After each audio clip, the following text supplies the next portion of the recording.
30페이지 평등의 원칙 그리고 평등의 원칙에서 파생된 행정의 자기구속의 원칙.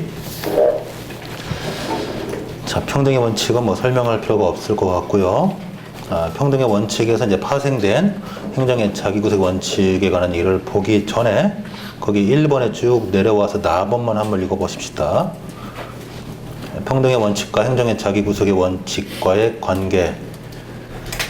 자, 첫 번째 줄 끝에 가면 평등의 원칙의 행정규칙, 특히 재량준칙에 적용되어 도출하는 중요 법리가 행정의 자기구속의 원칙이다. 그래서 이제 이 평등의 원칙이 재량준칙의 영역에서 우리가 보통 행정의 자기구속 원칙으로 변형돼서 이제 활용이 되는데, 재량준칙이 무엇인지에 대해서 한번 먼저 공부를 잠깐 해봐야죠. 제가 웬만하면 왔다 갔다 하기 좀 별로 안 좋아하는데, 재량준칙에 관해서 먼저 좀 볼 필요가 있으니까 행정규칙 부분을 한번 잠깐 보고 올게요. 자, 어디를 잠깐 보시냐면요.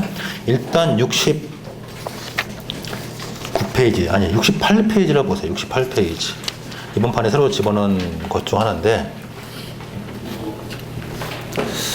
자, 68페이지로 가면은 거기에 이제 행정입법, 거기에 노마트 2번에 법규명령과 행정입법이라는 행정규칙이 사실은 못하죠. 자, 법규명령과 행정규칙의 구별에 대한 세 가지 관점. 거기 잠깐만 다시 한번요.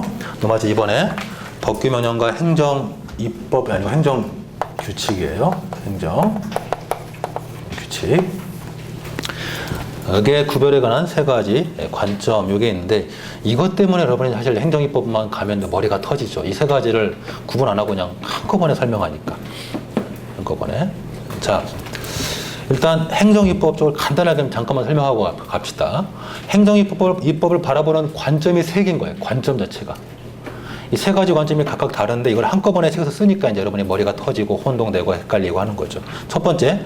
자, 첫째, 실질설이라고 되어 있는데, 실질설은 국민의 권리 의무를 규율하는 것 중에서 법률의 형태를 띠고 있으면 법률이고, 그것 말고 뭐 시행령이든 시행규칙이든 이름 여하를 불문하고 국민의 권리 의무를 규율하는 사항을 우리가 법규라고 부르고, 그것이 이제 법규명령이다. 그래서 국민의 권리 의무를 규율하는 것을 법규명령, 그렇지 않은 것은 행정규칙. 자, 다시 한번요. 국민의 권리 의무를 규율하는 가장 대표적인 현상이 법률이죠. 법률을 제외한 나머지 뭐 시행령이든 시행규칙이든 고시든 지침이든 형식 여하를 불문하고, 국민의 권리 의무를 규율하는 것들 중에서 법률을 뺀 나머지를 다 이제 뭐라고 그래요? 법규명령이라고 칭하고, 국민의 권리 의무와 관계없는 것들을 다 통칭해서 행정규칙이라고 칭하고, 이렇게 보자. 이게 실질설. 그리고 그 다음에 형식설은 정반대서 있죠. 형식 자체가 헌법 95조에서 정한, 95조에서 정한 대통령령, 총리령, 부령. 75조에 대통령령이 있죠. 95조에 총리령, 부령이 있죠. 이 세 가지만 법규명령이고 나머지는 전부 다 행정규칙이다. 형식만 보자. 형식만. 그래서 대통령령, 총리령, 부령. 우리가 대통령령을 보통 시행령이라고 부르고, 총리령과 부령을 우리가 보통 시행규칙이라고 부르죠. 시행규칙. 대통령령이 시행령이고, 총리령, 부령을 시행규칙이라고 그러는데, 이런 시행령과 시행규칙만 법규명령이고 나머지는 행정규칙이다. 실질설, 형식설. 그 다음에 독일의 통설이고 최근 우리 학계의 다수설인 수권여부 기준설. 상위 법률에 수권이 있으면, 수권을 받아서 만들어지면 법규, 그렇지 않으면 비법규, 행정규칙이다. 수권여부 기준설. 자, 나와 있죠. 자, 일단 요거를 세 가지 입장이 있는데, 이거는 굉장히 중요한 대립이에요. 왜냐면 구별 기준에 관한 얘기니까. 구별 기준. 자, 우리 판례가 뭐 어디에 가 있느냐? 평가가 좀씩 다른데, 우리 판례는 대체적으로 수권여부 기준이에요. 대체적으로. 우리 판례가 대체적으로. 그래서 상위법에 수권이 있으면 기본적으로 법규성을 인정해요. 기본적으로. 형식이 뭐가 됐든 간에. 그래서 고시라든가 지침의 형태로 만들어졌지만 상위법의 수권을 받아서 국민의 권리를 규율하는, 우리가 이것을 보통 학자들은 이른바 행정규칙 형식의 법규명령 또는 법령 보충규칙 또는 법령 보충제 행정규칙을 하는데, 이것에 대해서 우리 판례는 법규성을 긍정한단 말이죠. 형태가 뭐예요? 고시나 지침이에요. 시행령, 시행규칙이 아니에요. 그럼에도 불구하고 상위법에 수권이 있어서 그 수권 법률과 결합해서 국민의 권리와 의무를 규라면 이거 법규다. 그 법규다. 그래서 결국 재판규범이 된다라고 보죠. 법규 명령이다. 자, 그 다음에 계속 이어서 상위법률의 수권을 받아가지고 만들어진 대통령의 형식으로 만들어진 제재적 처분 기준. 제재 처분이란 것은 뭐 위반 행위 있을 때 면허 취소, 면허 정지, 과징금 부과 이런 것들을 우리가 제재 처분이라고 부르죠. 그래서 대통령령의 형식으로 정한 제재 처분 기준에 대해서 우리 판례에서 법규성을 긍정하고 있어요. 자, 그런데 문제는 그 다음에 있는 거죠. 법률의 수권을 받아 제정된 불형 형식으로 정한 제재적 처분 기준. 뒤에서 우리가 공부하겠지만 대통령의 형식이든 불형 형식이든 간에 제재처분 기준에 대해서 우리 학자들은 이것을 소위 법규명 형식 행정규칙이라고 부르면서 이것을 이제 자기 나름대로 법규다, 비법규다 설명하는데 우리 판례는 그렇게 보지 않고 상위법에 수권이 있는 대통령 형식을 정한 제재처분 기준은 법규인데 수권이 있다 할지라도 이 불형 형식일 때는 일단 행정규칙이다 이렇게 봐요. 뒤에 가서 또 공부할게요. 어차피 이건 다 따로 해야 되는 거니까 아주 중요한 테마예요. 그래서 일단 판례는 기본적인 컨셉은 아주 판례만 알아둡시다. 일단 현재는 우리 판례는 어떠한 행정청이 만든 입법이 상위법에 수권이 있으면 법규로 봐요. 법규 명령이다. 법규 명령이기 때문에 결국 국민의 권리 의무를 규라는 것으로서 결국 위법성 판단의 기준이 된다. 그러나 상위법에 수권이 있다 할지라도 이것이 불형의 형태로 정한 불형의 형식으로 정한 제재처분 기준일 때는 법규성을 부정한단 말이죠. 자, 그러면 여기까지만 일단 해놓고 어차피 또 할게요. 뒤에 가서 약간 지금 앞서 나온 거예요.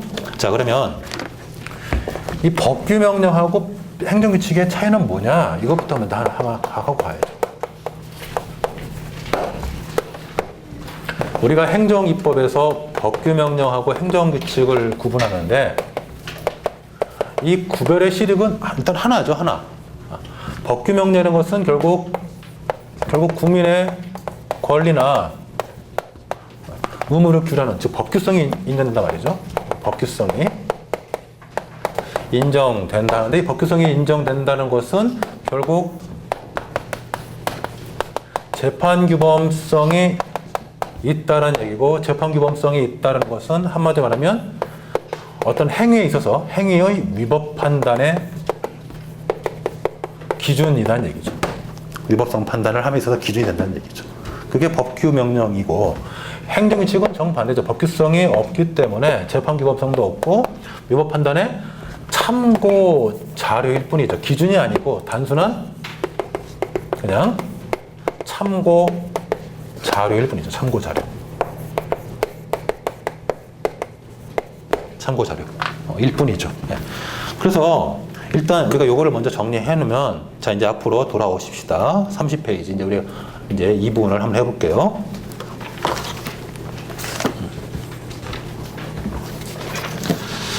자, 이 행정의 자기구색 원칙가 문제가 되는 것은 바로 이제 이런 것 때문이죠.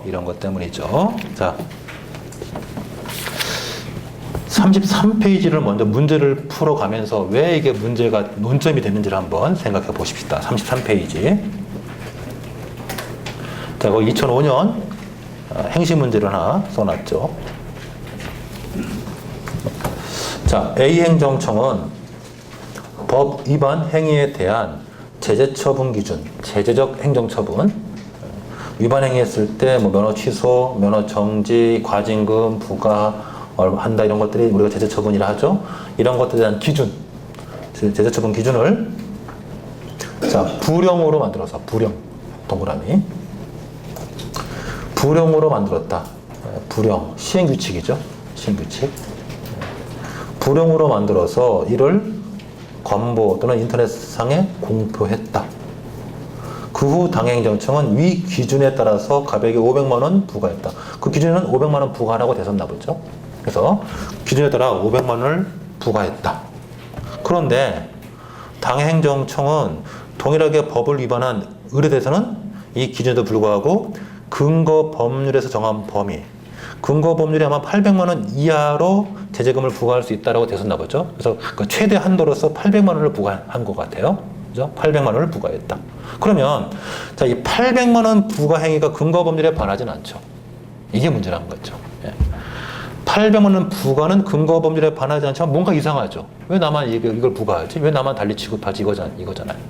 그래서 이럴 때는 우리가 이제 들 수 있는 게 평등 원칙 또는 평등 원칙을 좀 더 구체화한 행정의 자기 구속의 법리. 너는 계속 500을 부과하는데 왜 나한테는 800을 부과하냐 그 말이죠. 이럴 때 쓰는 거죠. 이럴 때. 자, 그러면은 우리가 이 논의를 하기 위해서는 결국 어떤 전제가 필요하죠?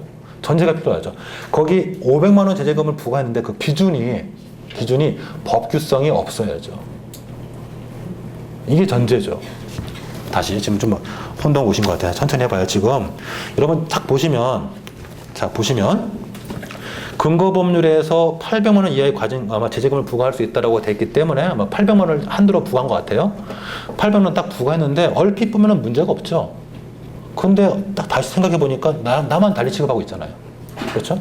나만 달리 취급하고 있는데 자, 만약에 예를 들어서 그 불용으로 정한 제재성 기준이 이게 만약 법규라면 위법성 판단의 기준이 된다면 그거 바로 위반한 거죠. 500만 원 바로 위반했으니까 800 부과했으니까. 그러니까 사실은 행정의 자기구속원 이런 거 쓸 필요도 없죠. 그냥 법규 위반이 되는 거죠. 그러면 우리가 뭘 해야 돼? 일단 첫째로 이 불용어로 정한 제재처분 기준이 법규가 아니다. 저 법규 명령이 아니고 행정 규칙이다. 단순한 참고 기준이다. 일단 그걸 먼저 논증을 하고 참고 기준이기 때문에 다만 그 참고 기준도 그냥 단순한 건 아니고 우리가 중요한 고려사항이니까 그거를 위반했으면 재량권의 일탈남용이 있을 수 있다. 이렇게 풀어나가는 문제를 하기 위해서 이 논의를 하는 거예요. 자, 일단 그런 뉘앙스를 갖고 일단 뭐 앞에 가서 문제를 푼 다음에 다시 한번 이 문제를 풀어보십시다. 일단 지금은 그냥 문제의식만 갖고 일단 보신 다음에 앞으로 돌아오세요. 제가 목 찾아서 따라 한번 풀어볼게요. 자, 30페이지 돌아오시면 행정의 자기구속의 원칙은 일단 행정청이 상대방의 동정상에 대해서 왜 달리 취급하냐 그 말이죠. 달리 취급하지 말라라는 것이고, 자 오른쪽에 가보세요. 오른쪽에 가면 헌법재판소 판례는 놔두시고 헌법재판소 인정한다라고 보면 되겠고, 자 밑에 대법원 판례 있으니까 우리 꼼꼼하게 한번 찾아봅시다. 대법원 판례. 자 31페이지. 자, 잘 따라와 보세요. 제가 강조하는 부분들이 있을 거예요. 행정기관이 하급 행정기관에 대해서 업무 처리 지침이나 법령의 해석 적용에 관한 기준을 정하는 이른바 행정규칙은 일반적으로 내부에서만 효력을 가질 뿐 대외적 구속력을 갖는 것은 아니므로 그 행정처분이 그에 위반했다 할지라도 그런 사정만으로 곧바로 위법성이 인정되는 것은 아니다. 이게 행정규칙의 특징이죠. 행정규칙은 위법성 판단의 기준은 아니다 라는 얘기예요. 그래서 행정규칙에 위반했다고 위법하다고 말할 수는 없다. 자, 다만 자 행정규칙 중에 이제 나오죠. 재량권 행사의 준칙인 행정규칙. 그래서 이제 어떤 일부 견해는 이런 분도 있어요. 그냥 이건 듣기만 하세요. 일부 견해는 애초부터 행정입법을 법규명령과 행정규칙 그 중간에 재량준칙이 산분하는 사람도 있어요. 처음부터. 듣고 잊어버리세요. 이거는 통설적 견해는 아니니까 처음부터 행정입법이 제일 위에 법규명령 밑에 행정규칙 중간에 재량준칙이 있다. 산분화해가지고 그래서 법규명령은 엄격한 대외적 구속력 그 다음에 제일 밑에 행정규칙, 일반적인 행정규칙은 전혀 구속력이 없고 중간에 재량규칙은 사실상의 구속력이 있다. 이렇게 이제 설명하는 사람도 있어요. 듣고 넘어가세요. 이런 하나 일부의 견해일 뿐이니까.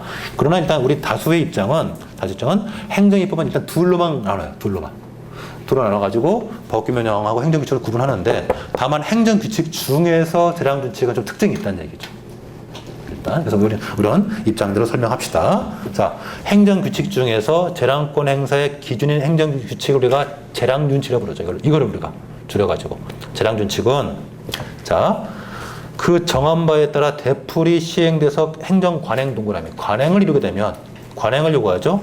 관행을 이루게 되면 자, 그 근거로 평등원칙도 찾으면서 신뢰원칙도 같이 보죠. 평등원칙 또는 신뢰원칙에 따라 자, 다 체크하세요.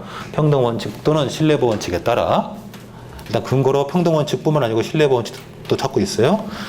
신뢰원칙 또는 평등원칙에 따라서 그 행정기관은 상대방과의 관한 관계에서 그 규칙에 따라야 할 자기구속을 받게 된다. 자, 여기까지는 다 읽어요. 자, 여러분이 우리 놓치는 분은 어디냐? 이러한 경우 특별한 사정이 있죠. 거기 동그라미. 거기다가. 특별한 사정. 거기다가 아주 별표를 몇 개 달아주세요. 특별한 사정이 없는 한 그를 위반하는 처분은 재량권의 일탈남용으로 위법하다. 자, 그래서 자, 요걸 한번 이제 정리를 좀 해봅시다. 자, 지금 일단 행정규칙은 위법성 판단의 기준은 아니고 단순한 참고 자료인데 다만 행정규칙 중에 재량준칙, 지금 재량준칙을 설명하고 있어요. 네, 재량준칙은 이런 표현을 우리 판례가 자주 쓴단 말이죠. 특별한, 아예 외워버려. 특별한 사정이 없는 한, 자, 특별한 사정이 없는 한, 이 재량준칙에, 즉 이라는 것은 재량준칙이에요. 이에 따른 처분은 적법하고, 그 다음에 이에 위반하는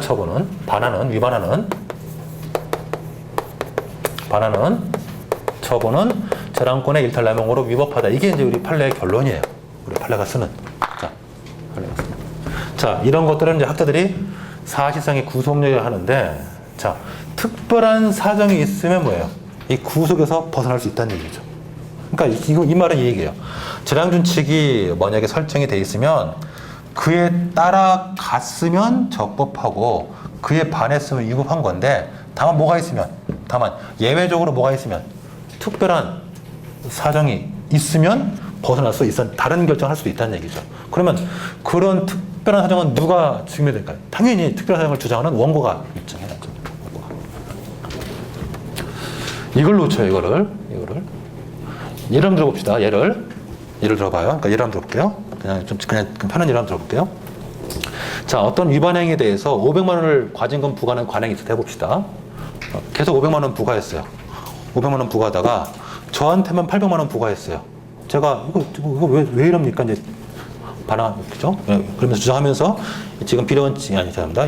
이러면서 제가 이제 평등원칙에 반한다고 주장할 수 있겠죠. 이때 왜 저만 800만 원을 부과하나 했더니 만약 행정청이 네가 불량식품을 너무 많이 팔았다, 과다하게 팔았다. 그래서 너한테 이제 특별히 800만 원 부과한다. 이렇게 특별한 사정을 만약에 행정청이 주장하면 제가 특별한 사정이 없다는 걸 증명해야지만 벗어날 수 있는 거죠. 자, 이렇게 특별한 사정이 있으면 다른 결정을 할 수도 있지만 이건 예외적인 거예요. 아주 예외적인 거고, 그렇지만 않으면 그 재량준칙에 따라가라는 얘기예요. 이걸 우리가 보통 사실상의 구속력이라고 불러요. 자, 그러면 요거 생각하시면서, 자, 이제 조 부분을 보시면서 이제 밑에 기능과 요건 한번 따져보십시다.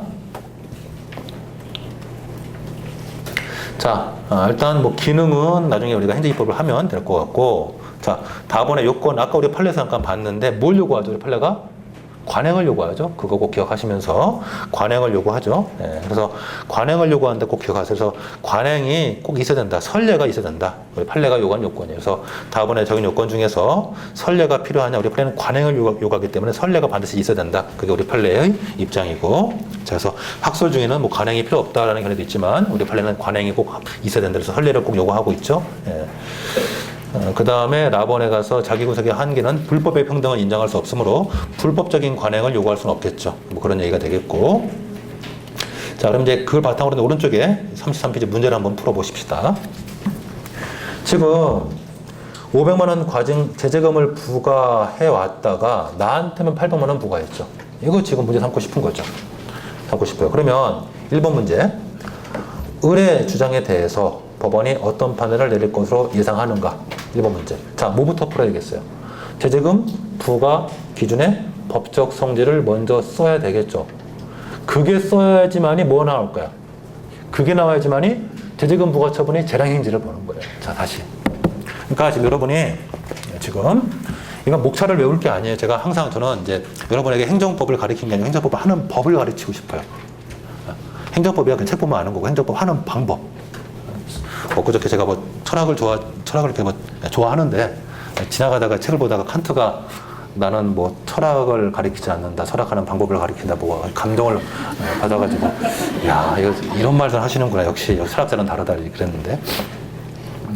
자 어쨌든 그냥 여담인데, 자 그냥 이걸 외우려고 하지 마시고요. 이게 도대체 왜 이렇게 나오는지 한번 생각해 보자. 그러면 일단 머릿속에는 일단 여러분이 풀어나갈 때 이게 지금 위법 여부를 생각하는 거니까, 그러면 일단 당의 이 처분이, 제재금 부과 처분이 재량인지가 제일 급선무예요. 그래서 그러니까 머릿속으로는 이 제재금 부과 처분이 재량인지를 보려다 보니까 그 앞 단계로 부과 기준이 이게 성질이 뭔지 보는 거예요. 왜냐하면 부과 기준이 법규라면 그에 따라가는 거니까 다른 여지가 없는데, 이게 만약에 법규가 아닌 비법규, 제 행정규칙이라면 다른 선택 여지가 생기거든요. 그래서 우리가 이걸 먼저 쓰는 거예요. 그래서 그러니까 암기하려고 하지 마시고 일단 그 이유가 있단 말이죠. 그래서 일단 원래 첫 번째 순서는 뭐예요? 제재금 부과 처분의 법적 성격이죠. 그죠? 제재금 부과 처분이 재량이냐 기속이냐. 요것을 먼저 써야 되는데, 그거를 논하려고 앞 단계로서 부과 기준의 성격을 논하는 거예요. 부과 기준. 그래서 이 부과 기준이 과연 법규냐, 비법규로서 행정규칙이냐, 이걸 먼저 논하는 거죠. 자, 해봅시다, 한번. 그럼 아까 뒤에서, 우리가 이미 다 공부 다 했어요. 자, 실질설이 있고, 형식설이 있고, 수권 여부 기술이 있었죠. 사실 이걸로면 다 끝나요. 아까 우리 다 봤잖아요. 다 했어요, 이미. 자, 실질설에 따르면 뭐죠, 얘는? 비법규예요. 법규가 아니에요. 왜 그럴까요? 왜 그럴까? 이거는 제재처분 기준은, 지금 제재금 부과 기준은 각 지역마다 제재의 편차가 달라질 수 있으니까 그걸 위해서 상급행정청이 하급행정청의 제재처분의 기준을 정한 거예요. 그러니까 내부적으로 행정부 공무원을 규율하기 위한 거란 말이죠. 원래. 그래서 실질설에 따르면 이거는 비법규, 즉 행정규칙이에요. 그게 행정규칙설. 그런데 형식설에 따르면 뭐가 되죠? 부령이죠. 부령이니까. 그러니까 법규죠. 법규, 명령설이 되고, 그 다음에 수권이 있겠죠. 수권을 받아서 만들었다고 되어 있으니까. 수권 여부 기준에 수권에 따르면 법규가 되죠. 법규. 이렇게 되는 거란 말이에요. 일단 그래서 거기 학설 대립 전혀 몰라도 사실 행정입법은 요 세 가지만 알면 다 풀려요. 이 세 가지만 나중에 다시 공부할게요. 자, 그래서 문제는 이제 판례가 문제죠. 판례가 이 제재처분 기준이 부령에 있을 때는 비법규라고, 대통령령에 있으면 법규라고 보니까 이게 이제 문제란 말이죠. 이게 문제예요. 일단은 판례에 따르면 얘는 비법규, 즉 행정규칙이에요. 행정규칙. 그래서 일단 행정규칙이 돼버렸죠. 행정규칙이 돼버리면 얘는 뭐에 불과하죠? 참고사항에 불과하죠. 행정규칙이니까 참고사항에 불과하죠. 다만 그냥 행정규칙은 아니고 재량처분에 관한 기준으로서 재량준칙이 되는 중요한 참고사항이 되는 거죠. 참고사항이에요. 고려사항. 그래서 일단 거기 목차에다 간단한 결론만 써놓읍시다. 거기 노마트 2번에 문제점 나중에 또 공부할 거고, 학설도 나중에 이거랑 제가 매치시켜 놓을게요. 나중에 다. 사실 이렇게 안 쓰고 이걸로 써도 돼요. 되는 거고, 그 다음에 판례는 뭐로 본다? 이렇게 판례는 부령으로 정한 제재처분 기준은 법규가 아니다. 행정규칙이다. 그래서 거기 판례 없다면 그냥 행정규칙 이렇게만 써놓으세요. 행정규칙이다. 거기 일단은 지금 써놓기만 합시다. 나중에 공부할 거니까. 판례에 따르면 이제 행정규칙이다. 행정규칙이라는 것은 결론은 뭐예요? 우리 머릿속은 단순한 참고 자료일 뿐이구나. 참고 자료. 꼭 저대로 하라는 얘기는 아니죠. 다른 결정할 수도 있는 거죠. 그렇죠. 참고 자료일 뿐이구나.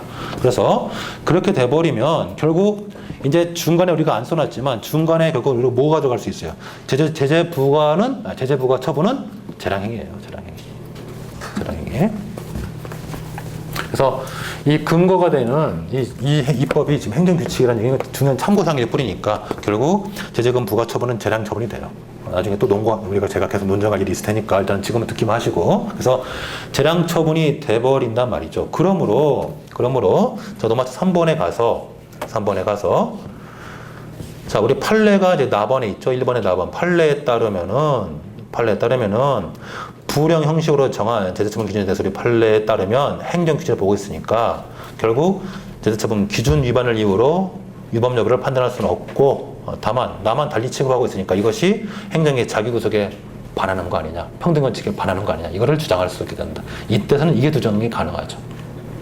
그러나 만약에 이 제재금 부과 처분의 기준을, 부과 기준을 우리가 법규명령으로 본다면 뭐가 돼? 거기 1번의 가번에 쓰는 것처럼 500만 원을 무조건 부과해야 되고 800을 부과해버렸기 때문에 바로 그냥 위반인 거죠. 법령 위반이죠. 뭐 더 논할 게 없죠. 더 쓸 말이 없죠. 쓸 말이 없죠. 네, 이렇게 되는 거예요. 그래서 이런 차이가 있기 때문에 일단 제재금 부과 기준이 법적 성질이 이게 행정규칙인지 법규명령인지가 일단 중요하다. 뒤에 가서 또 공부할 거고 같이 연결해서 봐야 되는 거예요.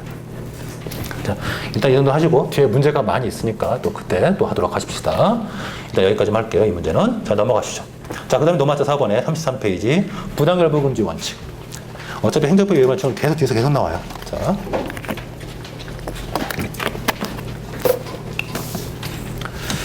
자, 부당결부금지 원칙은 거기 뭐 언급이 있는 것처럼 자, 행정기관이 행정작용을 함에 있어서 실질적 관련성이 없는 상대방의 반대급부와 결부시키지 마라 라고 하는 건데, 자, 이거 조금만 그 눈여겨보면은 조금 이게 뭐가 내가 아는 것과 친숙하네 그런 생각을 들 거예요. 여러분, 과잉금지 원칙 중에서 과잉금지 원칙이 이제 목방피법이죠. 목적의 정당성, 방법의 적절성, 방법의 적절성이죠. 이 방법의 적절성 원칙이 좀 더 구체화된 거예요. 이게 바로 부당결부금지 원칙이에요.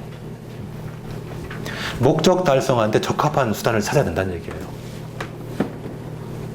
그래서 여러분, 이 부당결부금지 원칙은 다른 게 아니라 헌법상 이 과잉금지 원칙에서 특히나 방법의 적절성, 거기서 이제 튀어나온 거예요. 거기서 이게 좀 더 그 내용이 구체화된 거예요. 그래서 방법의 적절성이 구체화돼가지고 좀 독자적인 원칙으로 발전해 간 거죠. 그러므로 이 부당결부금지 원칙은 당연히 헌법적 원칙으로 봐야 돼요. 그래서 일부 견해가 이게 법률상 효력에 불과하다라고 보는 사람들이 그렇지 않고 당연히 헌법적 효력을 갖고 있는, 법률까지 개폐할 수 있는 헌법적 효력을 갖고 있는 원칙이에요.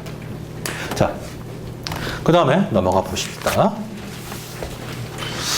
그래서 부당결부금지 원칙은 뭐 대표적인 사건이 그 밑에 판례죠. 일단 밑에 판례 한번 보고 일단 요건을 볼게요. 이 밑에 판례가 어떤 거냐면은 이때 지방자치단체장이 인천시장인데, 인천시장이 사업자인 갑에게 주택사업계획 승인 처분 내주면서 갑이 제주도에 소유하고 있는 제주도에 있는 땅을 인천시 공무원 연수부지로 기부 찬양하라. 아무 관련성이 없죠. 그죠? 인천에다가 아파트 짓는데 제주도에 있는 땅을 기부 찬양하는 건 아무 관련성이 없어요. 그래서 명백하게 부당결부금지 원칙에 반한다라고 판단했던 사건이에요. 이렇게 부당결부금지 원칙은 실제 판단하기가 쉽죠. 굉장히 쉬워요. 사건 자체가. 목적을 달성하는데 적합한 수단이 아니면 다 부당결부금지 원칙 위반이에요. 전부 다. 그래서 거기 이제 위에 올라가면 적용 요건 해가지고 좀 더 구체화해서 이 행정작용과 반대급부가 실질적 관련성을 맺고 있어야 되는데, 만약에 인과관계가 없다거나 또는 목적이 서로 다르면은 결국 부당결부금지 원칙에 반한다라고 하고 있는데, 이런 각각 예들은 각주 11번, 12번에 써놨으니까 한번 읽어보시고, 대표적으로 많이 활용되는 게 부관이죠.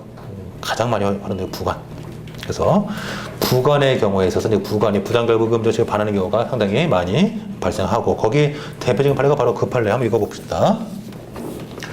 지방자치단체장이 사업자에게, 자, 인천시장이었어요. 주택사업계획 승인. 자, 체크하시죠. 주택사업계획 승인. 많이 나와요. 주택법에 따른 주택사업계획 승인인데, 자, 얘는 계획이라는 표현이 있기 때문에 여러분이 일부 어떤 분들은 여러분들 중에서 이제 법적 성질의 행정계획이 아니냐라고 보시는 분인데, 그렇지 않아요. 행정계획이 아니고 얘는 특허예요. 특허. 뒤에서 또 공부할게요. 일단 특허라고 적어서 특허. 계획이라고 써있기 때문에 행정계획이 아니냐라고 생각하지만, 뒤에서 공부할 거지만 행정계획은 행정주체가 수립해서 우리가 일방적으로 알리는 거고, 이거는 이 사업자가 주택사업계획을 짠 다음에 그 의료부터 승인을 받는 거예요. 그래서 이건 특허의 성격이 있어요. 특허. 일단 특허라고 적어보세요. 자, 지방자치단체장이 주택사업계획 승인 처분을 하면 특허를 하면서 그 주택사업과 아무런 관련성이 없는, 즉 제주도에 있는 토지를 인천시 공무원의 연수부지로 기부 체납하라 라는 부관을 붙였다면, 이런 부관은 바로 부당결부금지 원칙에 반해서 위법하다. 이건 누가 봐도 위법한 거죠. 부당결부금지 원칙까지 안 가도 과잉금지 원칙 중에서 지금 방법의 적절성을 위반한 거죠.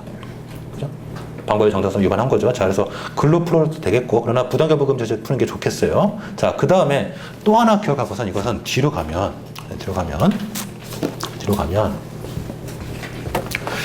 쭉 가면은 이게 있어요. 이게 무효가 아니다라고 했어요. 이게 무효가 아니다. 자, 쭉 가서 부당결부금지 원칙에 반하지만 하자가 중대하고 명백하여 무효는 아니다. 자, 그 얘기는 이게 지금 판례 번호를 한번 보실까요? 다죠, 다. 민사 사건이죠. 이거는 소유권 이전 등기 말소 등기 청구 사건이었어요. 이 사건 자체가. 거기다가 적어 두십시다. 일단 적어 두시고 소유권 이전 등기 말소 청구 사건이었어요.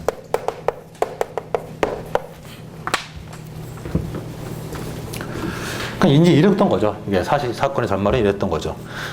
지금 자치단체장, 인천시장이 갑에게 주택사업 계획 승인 첨부 해주면서 기부채납 하나 붙인 거예요. 그래서 잘 모르니까 또 순진하니까 부관에 따라 가지고 토지를 이행한 거죠. 등기를 해줬단 말이죠. 등기를 넘겨줬는데 나중에 알고 보니까 이게 넘겨줄 필요가 없는 거거든요. 그래서 다시 돌려받고 싶어가지고 소유권 이전 등기, 말소 등기 청구 소송을 제기했던 거예요. 자, 그러면은 자, 일단 적어두시고 이걸 제가 이제 구조로 한번 풀어볼게요. 자, 그러면 이제 이런 거죠. 지금 자, 결국 갑이 일단 주택사업 계획 승인을 받았어요. 자, 다 지우고 합시다. 자, 좀 좁으니까 가운데 끝에서. 자, 이런 사건이에요. 갑이 주택사업 계획 승인을 받았어요. 그러면서 이제 동시에 날라온 게 기부 체납 부관이 붙었죠. 이 부관은 뒤에서 공부할 부담이에요. 부담. 성격은 부담이에요. 그러면은 우리가 이제 공부 좀 하신 분들은 이때 갑이 저 부담에 대해서 취소송을 제기했으면 될 텐데 왜 이렇게 문제가 복잡했느냐. 이거는 부담으로 끝난 문제가 아니고 그 부담에 따라서 이행을 한 거예요. 지금 맹거랑 등기가 넘어갔단 말이에요. 그래서 이 상태에서 만약에 그냥 이 상태에서 만약에 이 친구가 행정소송을 제기했으면 아주 간단하게 끝났을 거예요. 이 부담에 대한 취소송으로 끝나요. 그러면 이런 뭐 당연무효냐 아니냐 이런 것도 판단할 필요가 없어요. 그냥 부당결부금지에 반했으니까 위법해서 취소 판결 받고 끝난단 말이죠. 그런데 이 문제는 그게 아니고 이제 여기서 이제 뭐 했어요? 여기서 이 갑이 지금 등기가 이전됐어요. 지금 등기가 넘어갔단 말이죠. 이게 문제, 이게 걸린 거예요. 등기 이전이. 등기가 넘어갔어요. 그래서 지금 이 넘어간 등기 이거 되돌려 받은 이걸 말소를 해야죠. 그래야지 돌아올 거 아니에요. 그래서 이 친구가 지금 이 상태에서 이제 어디다가 그냥 민사법원에 합시다. 그냥 편의상. 자, 민사법원에 지금 아까 본 것처럼 소유권 이전 등기에 대한 말소 청구 소송을 넣은 거예요, 지금. 자, 그러면은 자, 지금 이 등기는 결국 등기 넘어갔는데 이 소유권 이전 등기 말소 등기 청구 소송은 결국 부당한 이 소유권 이전 등기를 돌리는 형태죠. 그렇죠? 그래서 이게 부당이득 반환의 성격이 있는 거예요. 이득은 아니지만 부당이득 반환의 성격이 있어요. 자, 그러니까 이거를 부당이득 이득은 아니에요.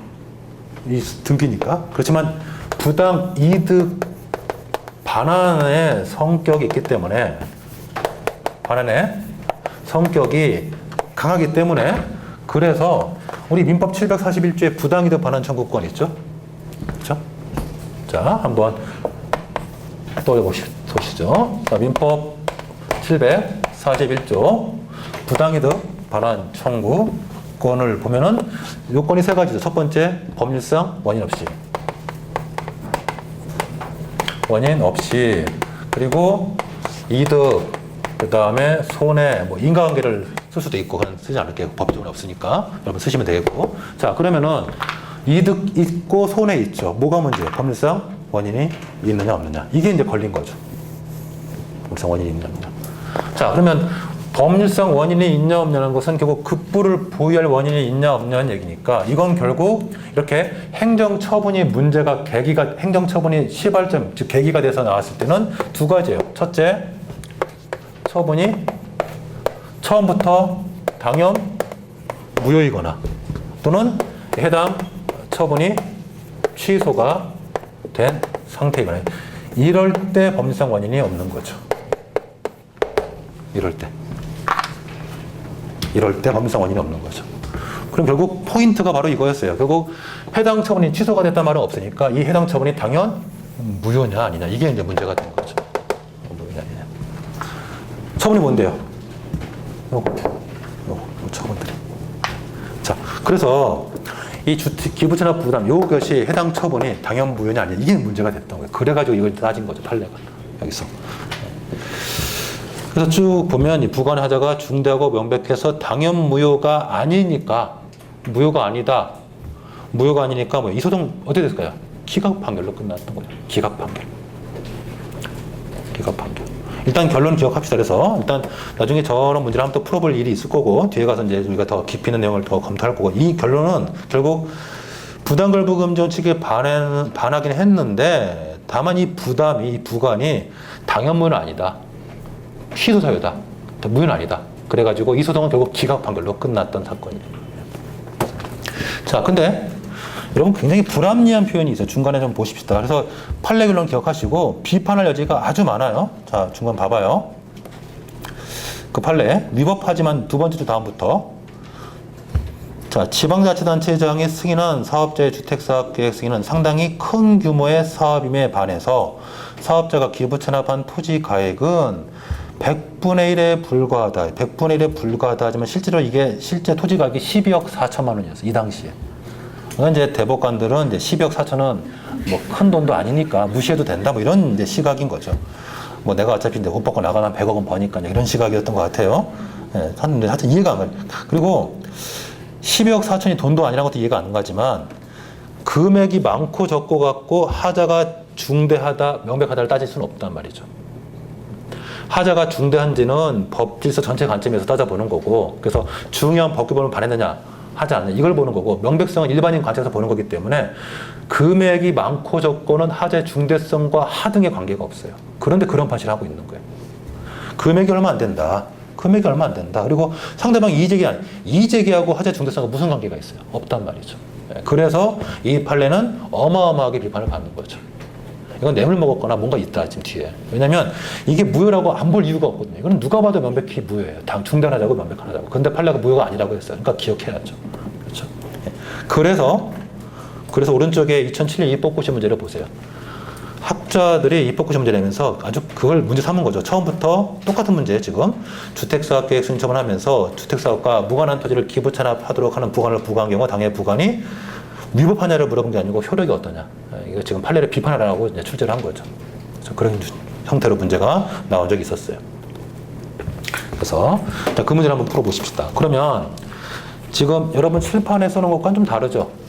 칠판에 써놓은 것은 기부채납 부관을 근거로 해가지고 등기 이전 했고 이 등기 이전을 말소시키는 요거를 제가 칠판에 써놓은 거고 요거는 거기까지는 안 갔고 그냥 요 부단, 이 부관 자체가 하자가 있느냐, 하자 정도가 어떠냐 거기까지만 물어본 거예요. 효력이 어떠냐. 자, 그러면은 자 천천히 다시 보십시다. 주택사업 계획 승인 처분하면서 이런 기부 찬합하는 부관을 붙였을 때 이 부관의 효력을 묻죠. 만약에 효력이 어떠냐, 뭐 무효냐, 취소냐 이렇게 물어보면 먼저 첫 번째 할 단계는 위법하냐를 먼저 보세요. 위법해야지 효력이 있냐 없냐 따질 수 있는 거니까. 만약에 적법하면 당연히 유효한 거거든요. 그래서 효력을 이렇게 물어보면 먼저 첫 번째 단계가 위법 여부를 따져보는 거고 그 다음에 위법성이 인정됐을 때 그게 당연 무효냐 취소 사유냐 그 다음 두 번째 단계고 우리 판례에 따를 때 당연 무효가 되려면 하자가 중대하고 명백해야죠. 아까 본 것처럼 두 가지 다 갖춰지 무효인 거고 그렇지 않으면 취소 사유예요. 네, 그래서 일단 저도 그 두 가지 관점에서 이제 풀어놨는데 그러면 위법 여부를 보기 전에 이제 뭘 봐야 돼요? 각 행정작용이 어떤 성질, 그게 기속이냐 재량이냐 먼저 판단해 봐야죠. 그래서 행정작용의 성질을 먼저 언급해 놨고 그 다음에 기부채납 부관의 효력에서 위법 여부는 부관의 상정하에 나중에 뒤에서 볼게요. 그 다음에 내용적 관계 관점에서 부당결부금지원 측에 반한다. 부당결부금지 요청에 반한다, 위법하다. 다만 위법성의 정도에 대해서 우리 판례는 이 사례에서 무효가 아니라고 봤지만 우리는 아무리 봐도 누가 봐도 명백한 하자고 중대한 하자다. 그래서 누가 봐도 제주도에 있는 땅을 인천시에다가 허가를 해주면서 기부처럼 하는 것은 명백한 하자고. 그 다음에 이거는 부당결부금지에 반하는 것으로서 행정법의 중요한 일반 원칙을 위반했기 때문에 명백한 하자다. 중대한 하자다. 그래서 중대성과 명백성이 다 있기 때문에 당연히 무효다라고 봐야 되는데 판례가 그렇게 보지 않았다. 이렇게 비판할 수 있는 거죠. 판례가 잘못됐을 때는 비판도 할 수 있어요. 특별한 경우는 비판할 필요가 없지만, 그래서 이런 것들은 좀 비판할 여지가 있는 거고, 결론도 알아두세요. 일단. 그래서 이제 판례가 당연 무효가 아니라고 봤다. 이것도 아주 많이 출제되는 판례예요. 네, 그 다음에 하나 더 봅시다. 왼쪽에 돌아와서, 나중에 또 볼 일이 있겠지만, 어차피 또 나오는 거예요. 다번에, 거기 두 가지 사건이 있죠. 새로운 의무이행학부 수단인 관어사배 제한 관련해서 1번, 양가로 2번 두 가지가 있는데, 요 다번 논의는 앞에 것과는 좀 달라요. 특히 다번 논의는, 거기다가 이렇게 살짝 적어두세요. 다번 논의는 이 근거 법률 자체가 안 써지냐? 근거 법률 자체가 부당 결부 금지 원칙에 위반되는지 여부, 이걸 논하는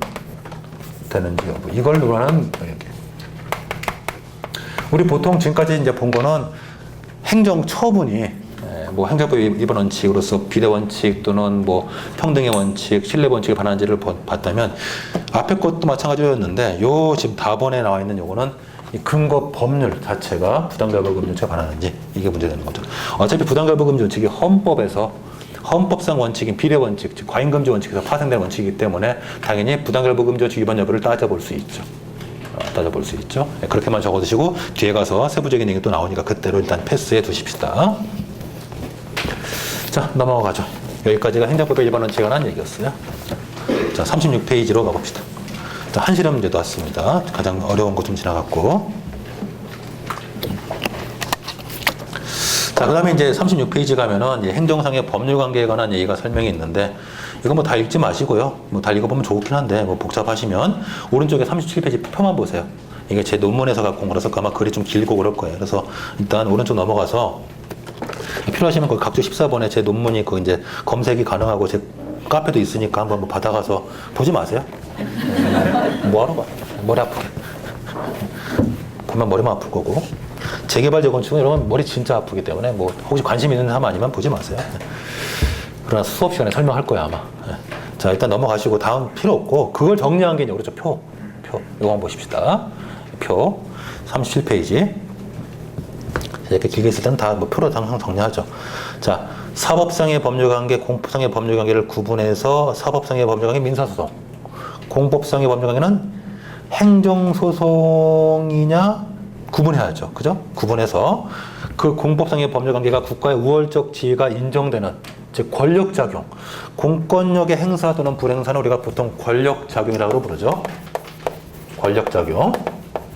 그래서 거기 표 밑에 공권력의 행사 불행사는 다른 말로 권력작용이라고 그러죠. 권력작용에 대해서는 아까 우리가 본 것처럼 일단 행정처분 부작위, 즉 항고소송이 먼저예요. 그래서 행정처분 부작위에 해당하면, 즉 행정소송법상 행정처분 또는 부작위에 해당하면 항고소송을 제기하고, 거기다가 가로 밑에다가 가로 하나 열고 행정심판이라고 써놓으세요. 행정심판도 가능하죠. 다시 표 밑에 항고소송 밑에다가 행정심판도 가능하죠. 우리 현행 행정심판법에 따르면 행정심판은 전부 다 항고심판밖에 없기 때문에 항고심판을 제기할 수도 있지만 어차피 행정심판은 임의적 절차이기 때문에 거기다 써놓지 않았어요. 그래서 공권력 행사 또는 불행사 중에서 행정처분 부작위에 해당하면 항고소송으로 가고, 그렇지 않을 때 이제 68조 1항에 헌법소송 가는 거죠. 권리구정법소송. 그래서 대표적인 게 뭐가 있을까요? 행정입법 부작위 정도 있겠죠. 일단 행정입법 부작위가 행정입법 부작위가 우리 판례에 따르면 부작위 위법 확인 소송의 대상으로서의 부작위가 아니므로 이런 것들은 헌법소송 가야 되겠죠. 행정입법 부작위. 또 뭐가 있을까요? 뭐 많죠. 옛날에 조례나 명령 이런 것들. 조례라든가 이런 것들은 우리 판례에 따르면 처분성이 인정 안 됐기 때문에 이제 그때 헌법소는 많이 제기가 허용됐죠. 그러나 지금 같으면 이제 조례라든가 어떤 각종 명령이 고시가 집행행위 매개 없이 직접 국민의 권리 의무에 그러면 처분이 되기 때문에 이제는 굳이 헌법소원 갈 필요가 없어요. 네, 이런 것들도 있겠고.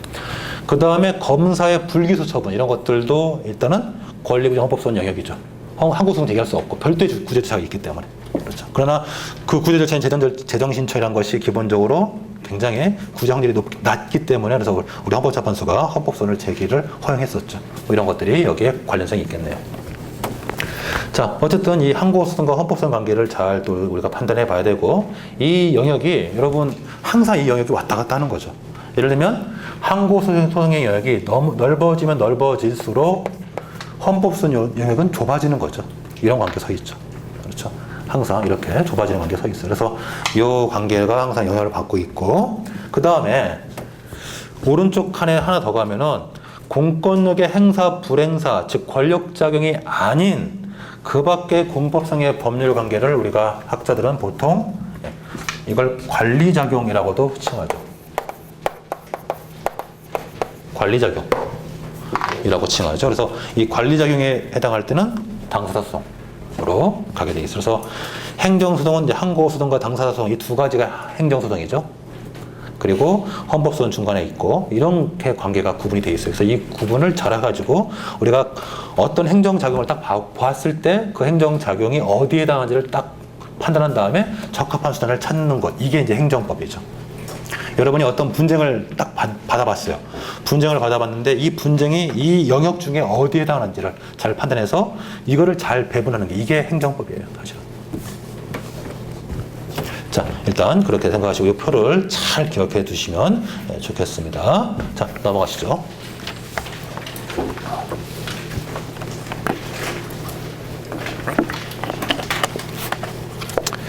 자, 그 다음에 거기 제2절. 자, 행정법상의 법률관계 당사자 표를 보면 이제 행정주체, 행정객체 이 둘이 당사자가 되죠. 중간에 매개체가 이제 행정기관이죠. 행정기관이고 행정기관 중에 행정청이 있는 거죠. 그래서 행정기관 그리고 행정기관 중 행정청은 이런 행정주체의 활동을 위해서 도와주는 단순한 기관들이죠. 예. 그런데 자 기억할 거 몇 가지만 좀 확인해 보십시다. 일단 각조 17번 행정주체와 구별해서 볼 개념이 행정기관이다. 행정기관. 그래서 행정주체는 권리의무의 귀속주체인데 반해서 행정기관은 행정주체의 활동을 도와주는 단순한 도구 기관일 뿐이죠. 그래서 기관의 활동은 전부 다 누구한테 그 법적 효과는 행정주체에게 전부 다 귀속이 되고 그런 행정기관 중에 행정주체의 의사를 결정해서 이를 대외적으로 표시할 수 있는 권한을 가진 행정기관을 우리가 행정청이라 따로 부르는 거죠. 네. 자, 그 얘기는 나중에 또 나올 거고요. 자, 넘어가자 이번에 행정주체가 나와 있는데 행정주체를 여러분 이렇게 한번 구분해 보십시다. 거기 위에 표에다가 위에 표에 보시면 이렇게 돼 있죠. 표가 행정주체가 이제 국가가 있고 공공단체가 있고 공공단체 중에 지방자치단체가 있는데 이 국가하고 지방자치단체를 묶으세요. 이렇게 여기다가 국가 돼 있으면 지방자치단체 있으면 이게 둘을 묶고 그 다음에 공공조합부터 해가지고 공공조합, 영조물 법인, 공법상의 재단법인 그리고 이왕이면 밑에 공무수탁사인까지 이렇게 묶어서 이렇게 묶어보세요. 나머지를 묶어보세요. 자, 뭐 잘 하실 수 있죠? 틀리지 마시고 한번 또 볼펜으로 하시면 또 틀리면 또 어렵지. 이건 화이트 쓰기도 어려워요. 그래서 국가하고 지방자치단체를 따로 묶고 그 다음에 나머지 공공조합, 영조물 법인, 공법상의 재단법인, 공무수탁사인 넷을 묶으세요. 이유가 있어요. 자, 국가하고 지방자치단체는 얘네들은 공법인으로서 얘네들은 본래적인 행정주체로서 행정주체와 행정청이 완벽하게 확실하게 구분된단 말이죠. 예를 들면 행정주체로서 국가, 대한민국이 있다면 행정청은 예를 들면 뭐 각부 장관이 있다라든가 뭐 청장이 있다라든가 되겠고 그 다음에 행정주체로서 지방자치단체가 있다면 그 시장이라든가 뭐 구청장, 뭐 시군, 그래서 지자체장이라 합시다. 시장, 군수, 구청장, 뭐 도지사 같은 지자체장이 있거나 이렇게 확실히 구분되죠. 그래서 행정주체와 행정청이 원래라 구분되는 이런 관계가 국가라든가 지방자치단체예요. 자, 그런데 나머지 애들 공공조합, 영조물 법인, 재단법인, 공무수탁사인까지 얘네들은 이 자체가 행정주체이면서 동시에 이 자체가 행정청이에요. 이 장이 아니라 이 자체가. 한국방송공사가 행정주체면서 행정청이라는 얘기예요. 한국방송공사가 행정주체고 방송공사 사장이 행정청이 이런 게 아니에요. 한국방송공사 그 자체가 행정주체면서 행정청이에요. 그러니까 예를 들면 한국방송공사를 상대로 민사소송을 제기했다가 이거를 항고소송으로 바꾼다 했을 때 피고 경쟁이 필요 없죠. 피고 바꿀 필요가 없어요. 중요한 얘기예요. 아주 중요한 얘기. 알아두세요. 동시에 둘 다. 자, 그러면 그게 제일 중요하고 나머지는 간단하게 예를 보면서 한번 설명해 봅시다. 자, 행정주체. 일단 대한민국 국가가 있죠. 자, 이번에 공공단체로서 이제 지방자치단체가 있죠. 뭐 기초, 광역 다 아실 거고요. 기초든 광역이든 다 독립된 법인격이죠. 그 다음에 나번에 가서 공공조합은 다른 말로 공법상 사단법인이 하는데 얘만 몇 가지 봅시다. 변호사협회가 시험에 나올 것 같지는 않고 재개발조합, 재건축조합. 재개발조합, 재건축조합이 대표적인 공공조합의 대표 선수죠. 나중에 조합 얘기할 때 나올 거예요. 재개발조합, 재건축조합. 그 다음에 재단법인은 뭐 얘를 기억할 게 없을 것 같고 영조물 법인은 얘를 좀 기억해야죠. 각종 공기업이 여기 들어가니까 보통 공기업이 여기 들어가니까 그래서 밑에 보면 이제 한국방송공사도 있고 뭐 한국토지주택공사도 있고 한국도로공사도 있고 뭐 그밖에 각종 공단들 공무원 연금관리공단도 있을 수가 있고 뭐 많이 있죠. 자, 뭐 이런 애들이 이제 영조물 법인에 해당하고요. 최근에 서울대학교가 영조물 법인이 됐죠. 최근에, 아주 최근에, 2013년에. 자, 그 다음에 공무수탁사인을 한번 보십시다.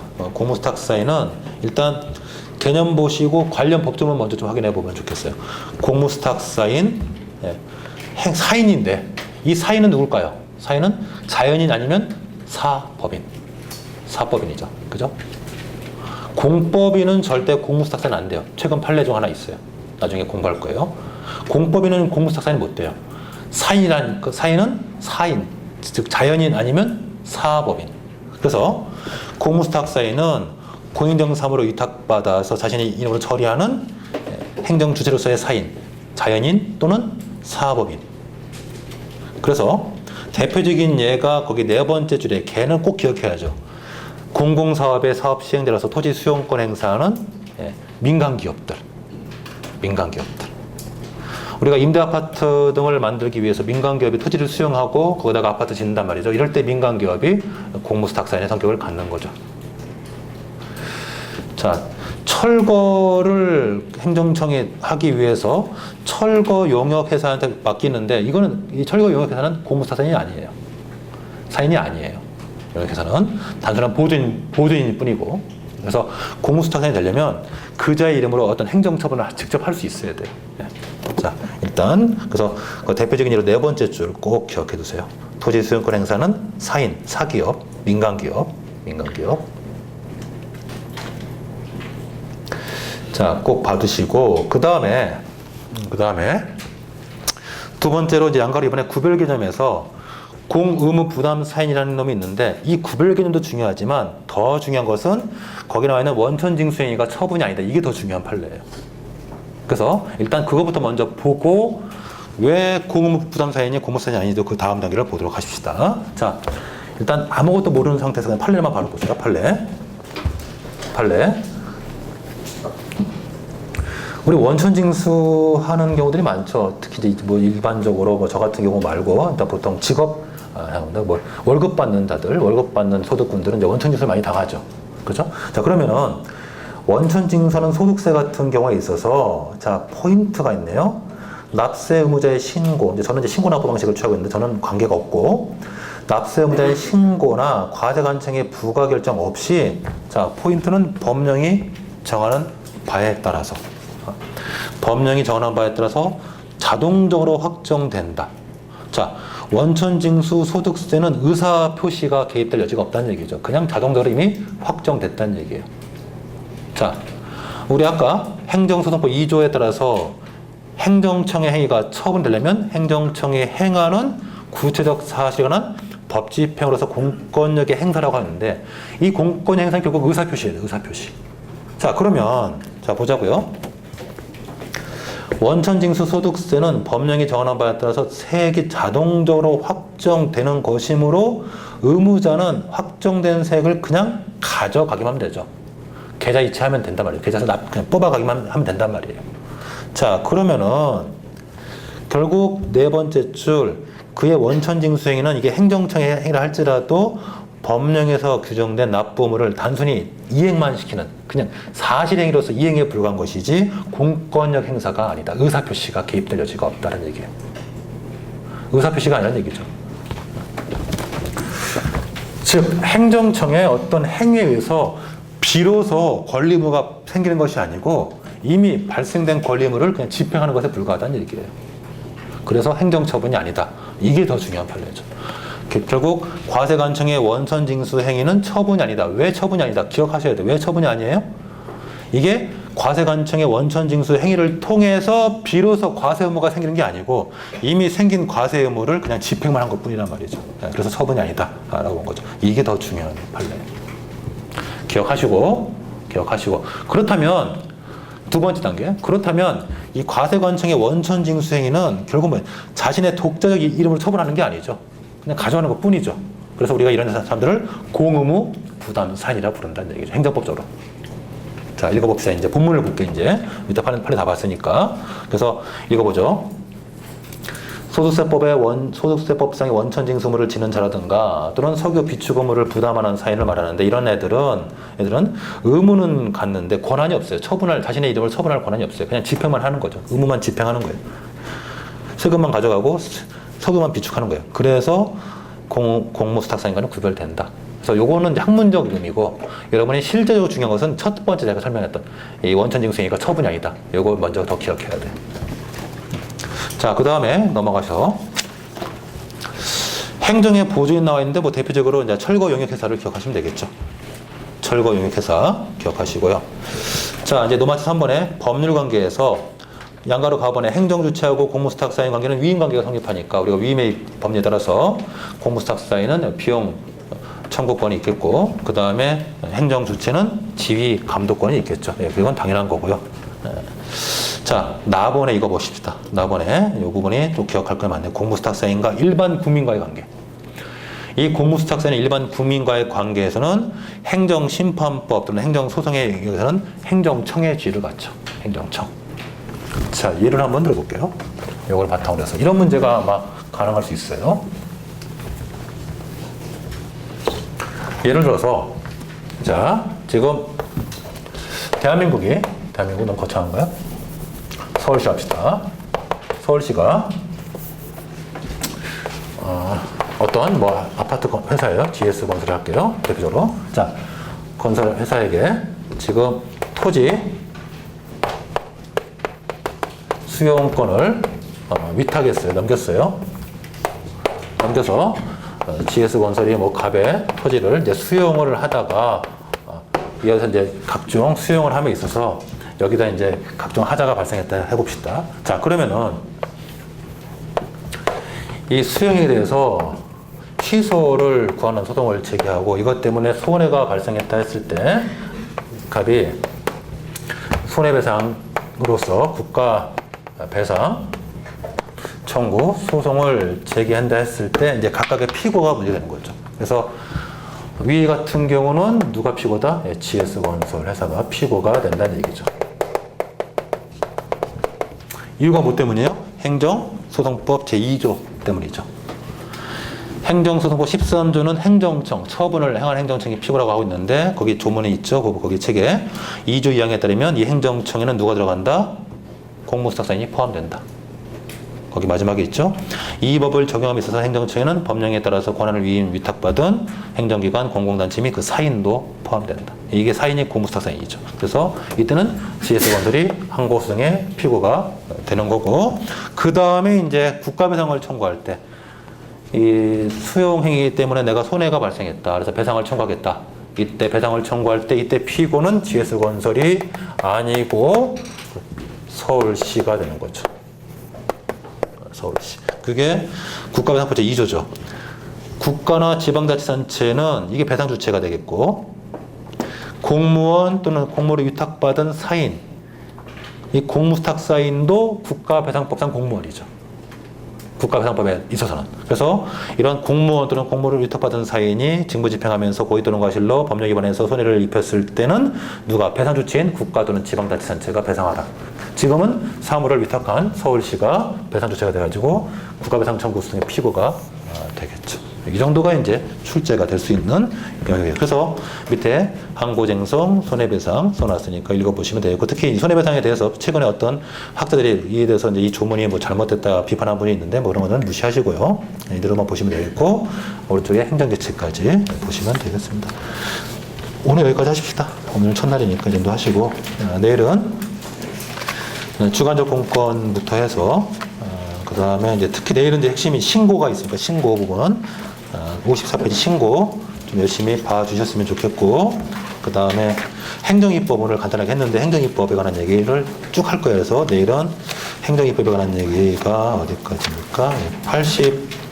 90페이지까지인데 90페이지까지 일단 생각하고 수업을 나가도록 하겠습니다. 수고하셨습니다. 네.